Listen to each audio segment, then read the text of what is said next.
Good morning. I am Drew Holley, one of the partners of BIS Benefits, and this is America's most boring podcast. Today we're going to be talking about FSAs. I grew up in a military family, so acronyms were pretty common. Insurance is no different. Flexible spending account. What does this mean? It's somewhat confused or mistaken for HSA. Essentially, you can have a flexible spending account and you don't have to have a particular type of health insurance plan. So that's very important to know. So it's a tax incentivized account. Think of it like a debit card, a checking account, where you can throw money into that account and you can pay with pre-tax dollars for expenses. There's a huge laundry list of items that you can. Just think of any kind of medical expense. It could be prescriptions, it could be your copay, it could be your deductible. So if you're in a 20% tax bracket, you can throw money into that account. You have a check, and instead of paying with your personal checking, you would be using those medical expenses with your flexible spending account. Now, there are limits to this. The IRS says, hey, you can't throw $1 million a year in there to be extreme. The new limits moving into next year are $3,400 for an individual, okay?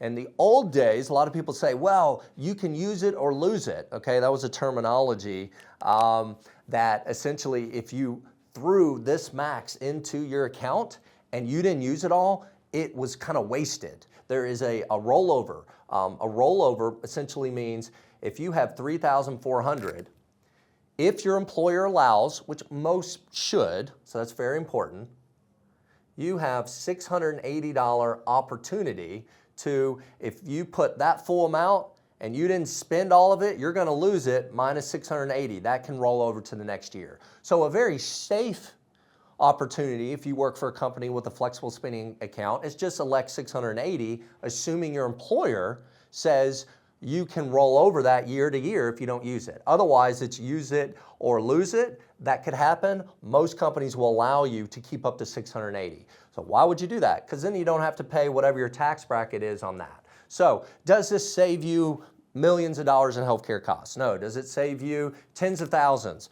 No, but it's going to save you some money, something to pay attention. So for those people that know they're going to meet their deductible, they have a certain amount of medical expenses on a monthly basis, this is a good option to pay attention, flexible spending account. And the good news is it doesn't matter what type of medical plan that you're on. Now, if you happen to have a high deductible health plan, there are some limits because in the next video we'll talk about health savings account, and IRS's intention, to use a Seinfeld term, wasn't for you to double dip, meaning you can't use funds for a health savings account, have big expenses and tax advantages for the health savings account, and do an FSA.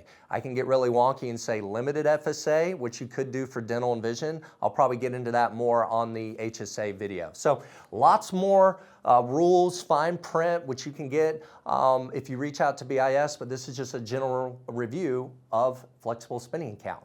Thank you.